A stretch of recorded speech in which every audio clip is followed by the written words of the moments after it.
மனசு கஷ்டமா இருக்குதுப்பா. செட்டியார என்ன கடைக்கு போகாம இங்க வந்திருக்க? தொடையில பள்ளி விழுந்துச்சுப்பா. எடுத்து போட்டு போக வேண்டியதானே? அட நீ ஒண்ணு, தொடையில பள்ளி விழுந்தா ஒரு வருஷத்துக்கு எந்த தொழில் பண்ணாலும் விருத்தி ஆகாதுன்னு சாஸ்திரத்துல போட்டிருக்கல. பாவி யோ, உன் தொடை என்ன பெரிய ரம்பா தொடையா?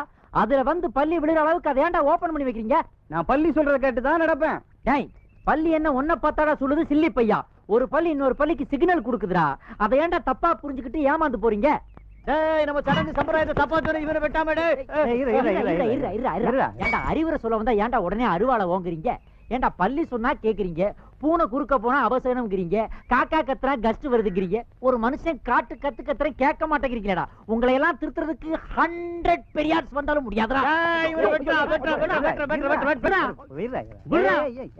ஏதோ தெரியாதமா சொல்லிட்டான். பூ போடு, பூ போடு, பூ போடாதடா, புழுக்கதாண்டா போடும். கரடம் பின்னாடி போங்க, திருட வந்தா விட்டுருங்க. வெக்ஸாவதுடா உங்களோட வாயை வேற திறந்து வச்சு போறான்.